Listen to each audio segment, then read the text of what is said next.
Bonjour, je suis donc Lise Courbet. Je vais vous présenter ça va au niveau du micro, mon roman autobiographique.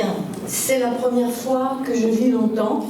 Vous êtes psychosociologue. Et voilà, je suis psychosociologue, écrivaine.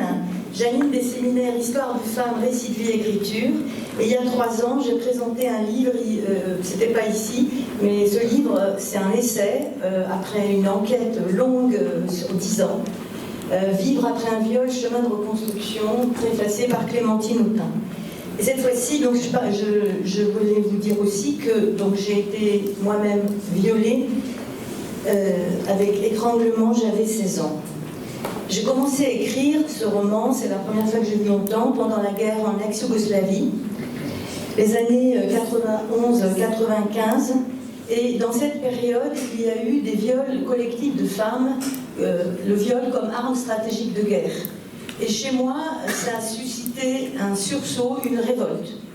Et dans ce roman autobiographique, c'est la première fois que je vis longtemps, j'ai créé une structure en alternance entre 2 cahiers, le cahier rouge et noir et le cahier bleu, pour marquer le temps long de l'écriture, parce qu'un événement traumatique est souvent très difficile à nommer.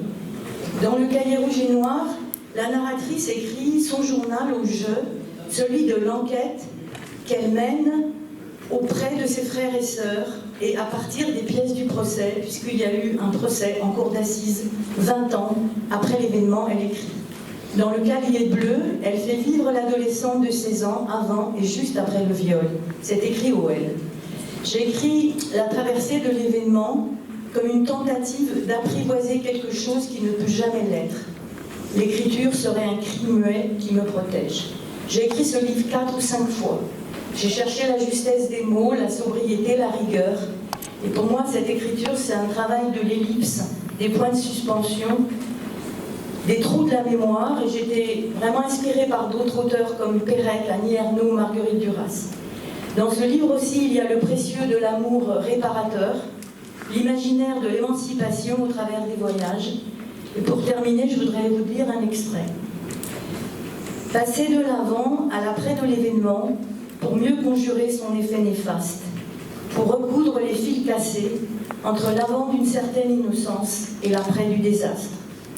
Le locataire est entré par une porte. Chez nous, les portes n'étaient pas fermées à double tour. Reprendre le fil de la chronologie, juguler le débordement de la mémoire envahissante conduite par ces chevaux fous, tenter par l'écriture de ces 2 cahiers de me maintenir hors du non-sens, hors de ma propre folie. Et si j'ai encore une petite minute, autre extrait. Adolescente, je voulais m'élever au-dessus du merdier. Je rêvais à plus tard pour partir sur la Volga, prendre le train pour Vladivostok.